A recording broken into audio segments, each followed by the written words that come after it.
Selamat pagi orang-orang terbahagia di dunia. Eh, saya tadi pagi ketika saya datang lebih pagi, ada gerakan di hati saya untuk menyanyikan sebuah lagu. Dan belum pernah saya seperti Pak Vincent yang ahli gitu ya, langsung F, langsung D, saya nggak ngerti. Maka tadi sempat saya latihan dengan Pak Jarin dan ternyata lagu ini lagu lama sekali. Dan saya ingin menyanyi lagu ini karena kejadian yang saya alami antara hidup dan mati itu membuat saya mengerti bagaimana mengikuti Yesus bertambah hari, bertambah indah, bertambah hari, tambah cinta Yesus, tambah hari, tambah benci dosa, tambah hari, tambah ku setia. Saya akan nyanyikan lagu ini, harapan saya nggak falas saudara sekalian, harapan saya.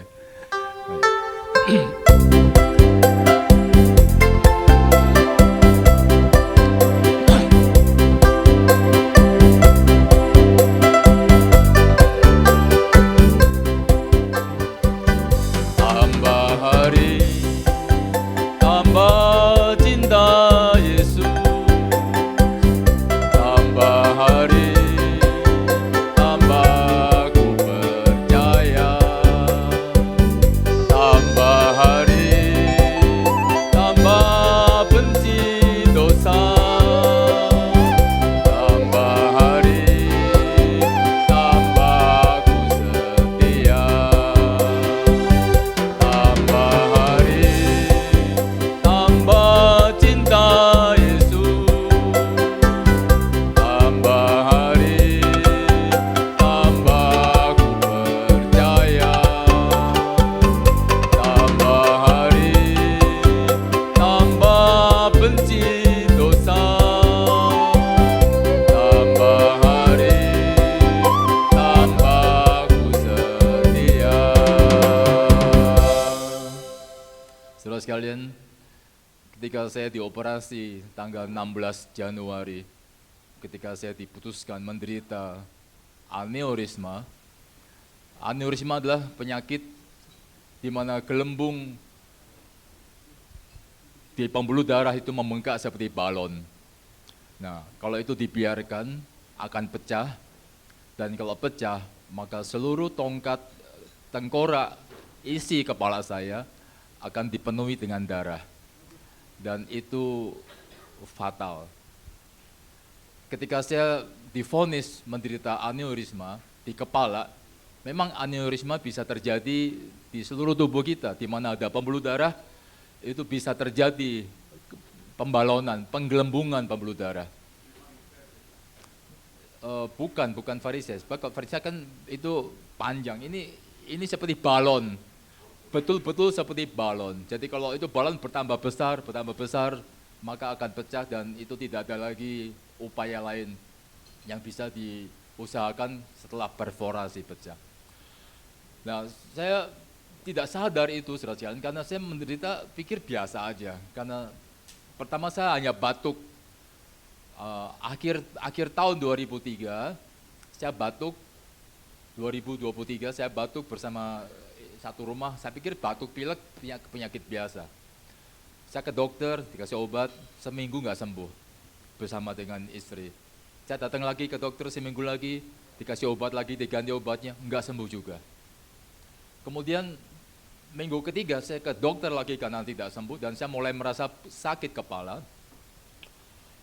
Saya dicek ke dokter jantung, dirujuk ke jantung, di EKG, saya bilang, waduh kalau jantung pasti bagus lah.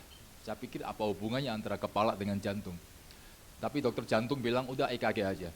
Ya bersyukur di EKG bagus semuanya. Dia bilang, oke, kalau begitu, you mesti ke dokter saraf. Nah ketika waktu itu saya masih bisa jalan, masih nggak ada masalah. Di rumah saya udah 2 minggu saya nggak sport, saya pikir sport ringan. Ya senam-senam biasa, karena itu bagian yang memang kita olahraga ringan gitu. Tiba-tiba saya merasa seluruh tubuh sakit, kepala pusing dan saya tidak bisa berdiri lagi. Saya heran, kok bisa begini ya? Kemudian saya ke rumah sakit, kemudian di MRI, di CT scan, di MRA, kemudian di DSA, dicuci otaknya sekalian, ketemu ada black spot. Dokter saraf mengatakan ini ada black spot nih, tapi lokasinya dalam, susah lokasinya. Jadi ini mesti dirujuk ke dokter lain. Karena dia dokter saraf nggak bisa bedah, saya dirujuk ke Siloam. Ada asisten dokter Eka dan gitu. Oke, kita buka lagi, kita DSA lagi, dicuci lagi. Akhirnya ketemu tempatnya, dan saudara sekalian, ternyata di bawah ubun-ubun, ya, di belakang dahi, itu otak kita itu rongga, saudara sekalian, kayak gua gitu loh. Jadi bukan penuh daging, penuh otak, tapi kosong. Nah, di situ sering terjadi pendarahan ataupun terjadi penggelembungan dan terjadi stroke itu di daerah situ, di dalam, seperti rongga begitu. Saya baru tahu ketika saya kontrol, dikasih tahu, nih you punya lokasi. Ternyata seperti rongga dan saya merasa waduh bersyukur sekali. Nah akhirnya saya dioperasi tanggal 16 Januari. Anak-anak berdoa, istri berdoa, juga bersyukur punya sahabat-sahabat doa dari Tomang Chapter, ya, datang berdoa dan ya saya merasa ada kekuatan, teman-teman ada unity dan saya diberkati dengan support doa dari para sahabat doa. Nah, tanggal 16 Januari saya masuk ke kamar operasi. Ya.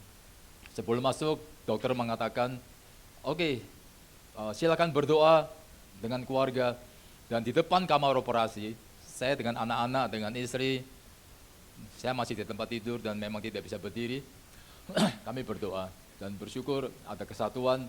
Saya melihat anak-anak begitu bagus, seperti yang Tuhan katakan, kalau anak-anak pada masa kecilnya diberitakan firman Tuhan, terus diberikan firman Tuhan, maka pada masa gedenya, pada masa dewasanya, dia tidak akan menyimpang daripada jalan Tuhan.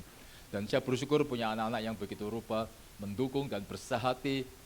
Dan ketika kita berdoa, itu banyak orang di depan kamar operasi, mereka juga heran, ini keluarga apa nih, kok begitu berdoa, begitu sungguh-sungguh dan bersuara keras, dan sebagai penyerahan kepada Tuhan. Dan akhirnya saya masuk ke kamar operasi. Jam 6 sore di Siloam, Karawaci saya masuk. Dan begitu masuk, nggak sampai 5 menit, saya udah nggak sadar, udah nggak tahu deh apa yang terjadi. Dan saya tahu keluar dari kamar operasi, ya itu cerita dari istri saya, itu jam 1 pagi, jadi hampir 7 jam. Saya kok begitu besar? Ternyata itu operasi besar. Ya, coba Eri, coba saya punya. Ya, ini ketika saya pulang dari rumah sakit, ya tanggal 23, kemudian hari yang kedua, ini ketika kepala saya dibuka hampir separuh, saudara sekalian, dari kuping sampai di tengah-tengah ubun-ubun itu, seperti kelabang itu. Saya baru tahu ketika saya kontrol 2 minggu setelah operasi, untuk ganti perban, saya suruh motret. Saya baru kaget secara daging, kaget saya, kok begitu saya punya kepala ya? Gitu. Saya kaget sekali. Dan foto yang ketiga, setelah 1 bulan, 2 bulan rapat kembali, dan pemulihan begitu bagus, speed recovery, dan saya bisa bersyukur sekali Tuhan bekerja dalam segala perkara dan kebaikan semata-mata, dan saya mendapatkan mukjizat yang luar biasa. Saya ngomong sama dokter, dok, apakah ada nggak gangguan memori saya? Apakah ada nggak gangguan saya punya kemampuan bicara? Dok, apakah ada nggak gangguan saya punya gerakan-gerakan tubuh? Karena pusat saraf dibuka, kalau 1 lembar aja kepotong, misalkan bagian memori, ya selesai lah, nggak ingat apa-apa lagi. Atau bagian ngomong aja, kan kita nggak tahu, itu begitu rumit. Saya lihat kita semua ini punya rongga kepala tuh begitu rumit dan menyeramkan, saudara sekalian. Penuh, waduh, begitu rupa, tapi bersyukur saya bisa melewati semuanya. Dan dokter ketawa, Pak Bambang, kalau orang sudah lupa, orang sudah nggak ingat lagi, kemudian kemampuan ngomong udah nggak bisa, nggak mungkin bisa bertanya seperti Pak Bambang. Jadi saya nggak jawab deh pertanyaan itu, Bapak jawab sendiri dah. Waduh, saya baru sadar. Iya ya. Puji Tuhan. Saya diingat, wah. Aduh, saya benar luar biasa. Dan akhirnya saudara sekalian, apa makna daripada apa yang saya alami? Ketika memang di ICU itu, saya hampir 10 hari di ICU. Memang itu menyeramkan sekali. Hari pertama ketika saya keluar dari kamar rumah sakit,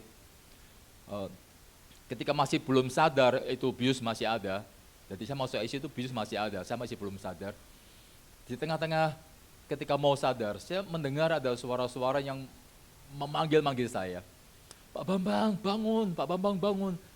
Saya mau bangun saudara, tapi karena saya punya mulut, masih penuh dengan segala macam peralatan, jadi saya nggak bisa, kemudian saya pingsan lagi, akhirnya nggak sadar lagi.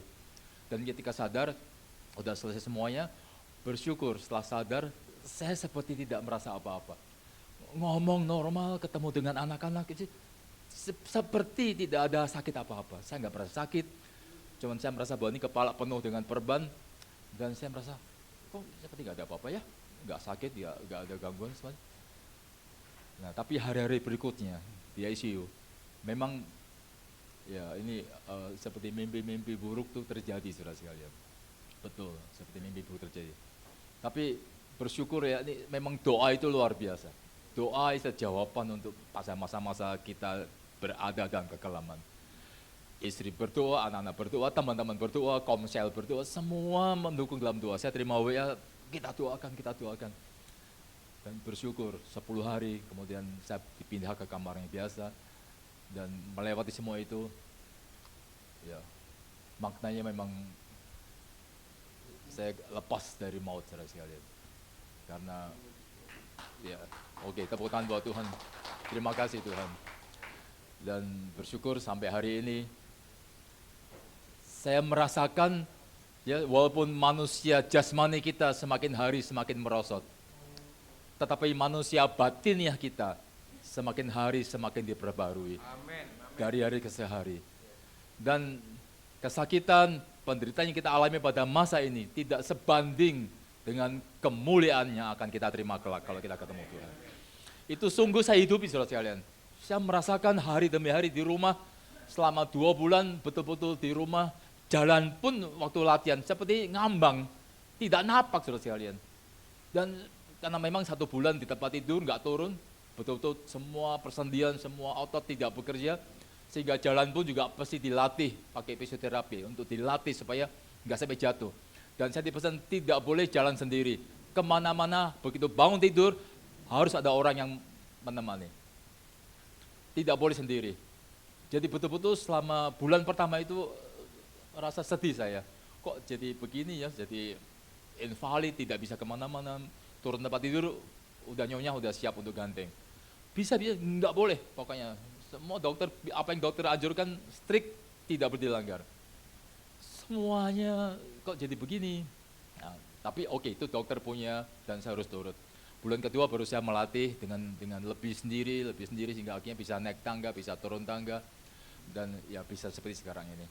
Saudara sekalian, maknanya yang saya dapat adalah ketika saya melewati semua itu, ketika saya baca firman Tuhan, itu tadi seperti lagu tadi ya, tambah cinta Yesus, itu pikiran saya tiap hari baca firman itu lebih mengerti saudara sekalian.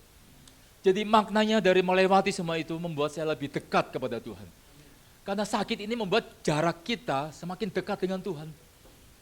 Baik secara jasmani, baik secara rohani. Jadi kesakitan ataupun kejadian yang menyeramkan itu membuat saya semakin dekat jaraknya dengan Tuhan. Saya baca firman semakin mengerti maknanya.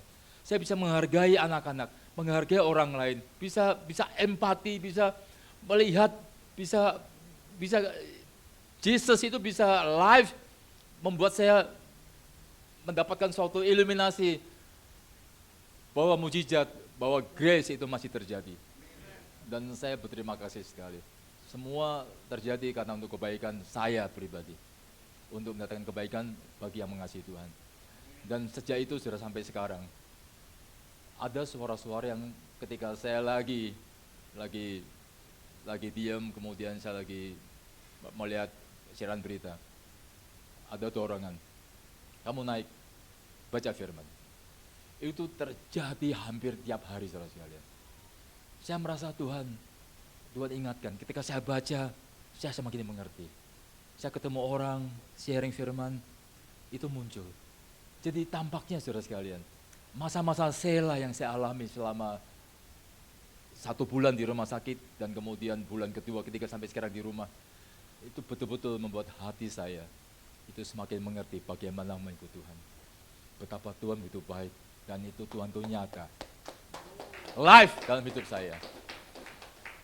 Kiranya kesaksian ini bisa membuat saudara semakin mengerti. Seperti hanya full gospel, ya kita sudah 38 tahun Tomang chapter, apakah kita sudah full dengan gospel? Dan saya baru bisa alami ketika saya mengalami sendiri bahwa hidup kita harus penuh dengan firman. Kalau saudara hari ini belum penuh dengan firman, walaupun sudah ikut full gospel selama puluhan tahun tapi belum full gospel, hatimu belum penuh firman, kiranya kesaksian ini bisa membuat saudara sadar bahwa saudara butuh firman, hidup saudara butuh full firman Tuhan. Selamat pagi, Tuhan berkati saudara sekalian.